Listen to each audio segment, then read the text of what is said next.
Hello welcome to my channel দেবা sports টকে আপনাদের সকলকে স্বাগত জানাই। আজ কথা বলবো মোহনবাগান ভার্সেস জামশেদপুরের ম্যাচটিকে নিয়ে।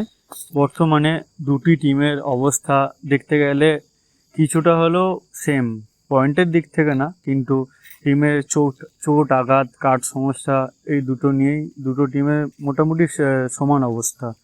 তো কাট এবং চোটের কারণে যেরকম ওদের টিমে নেই, লাজারে নেই এবং জর্ডান মারে নেই, মোহনবাগানেও তেমন গ্রেস স্টুয়ার্ট এবং অনিরুদ্ধ থাপা দুজনেই অনিশ্চিত। হয়তো অনিরুদ্ধ থাপা একটু হলেও খেলার জায়গা আছে, কিন্তু অনিরুদ্ধ থাপা এবং গ্রেস স্টুয়ার্ট কিন্তু কোচ সেই জায়গায় কোনো ঝুঁকি হয়তো নেবেন না এবং তাকে ছাড়াই হয়তো মাঠে নামবেন তিনি।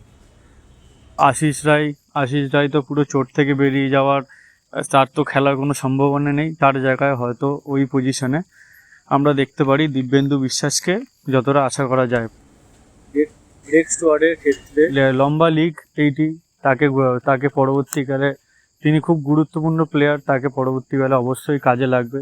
সেই জন্যে হয়তো কোচ তাকে ট্রাই করবেন না যাতে তিনি আবার কোনো চোটের মধ্যে না পড়েন, সেই দিক দেখার জন্য তাকে হয়তো কালকে নাও খেলাতে পারে।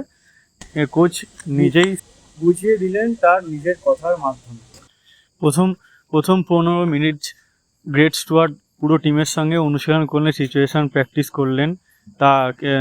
তারপরে যখন ক্রস ডোর প্র্যাকটিস হলো তখন সে আবার সাইড লাইনে গিয়ে নিজের মতন প্র্যাকটিস শুরু করলো। তারপরে মোহনবাগানেরও অনেক সুযোগ সুবিধা আছে, যেরকম গতকালের ম্যাচে খালিদ জামিল সাইড লাইনে থাকবে না, তিনি গ্যালারিতে থাকবে। তা আগের ম্যাচে কার্ড দেখার ফলস্বরূপ তিনি এই ম্যাচে ডাগআউটে থাকতে পারবেন না।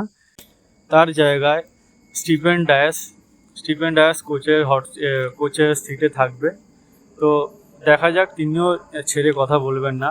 বাট জামশেদপুরের মধ্যে থেকে মোহনবাগান খুবই ভালো জায়গায় আছে, তো দেখা যাক, সেখানে লড়াই হবে।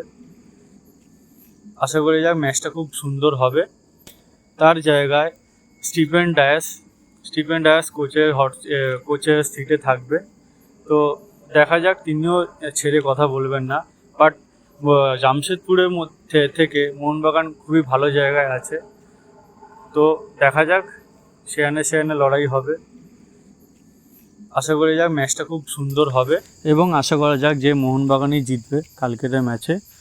এদিকে অনুশীলনে আজকে দেখা গেল পুরো টিম খোশ মেজাজে প্র্যাকটিস করেছে, তো দেখাই যাচ্ছে তারা জয় ফিরতে মরিয়া। এবং সে বিশেষ করে নজরে থাকবে কালকের দিমিত্রি পেত্রাতোস, আমাদের দিমি গড এবং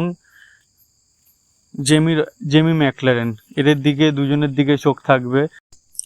এবং দিমিকে কালকে কোচ প্রথম থেকেই ট্রাই করবেন, কারণ আগের ম্যাচে উড়িষ্যা ম্যাচে তিনি হয়েছেন বেস্ট পারফরমার, তো তার কৌশলে দিমি পেত্রাতোস করবে, হয়তো কালকের ম্যাচে খুব ভালো খেলবে আর আশা করি গোলও।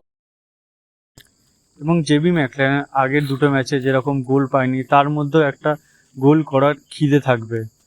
তো সব ম্যাচটি জিতবে এবং মোহনবাগান বেঙ্গালুরুকে ছড়িয়ে 1 নম্বর স্থানটা দখল করবে। আশা করি ম্যাচটি খুব ভালো হবে।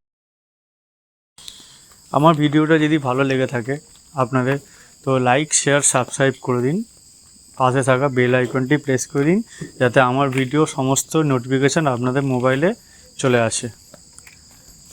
তো দেখা হচ্ছে আজকের মাঠে। See you soon guys.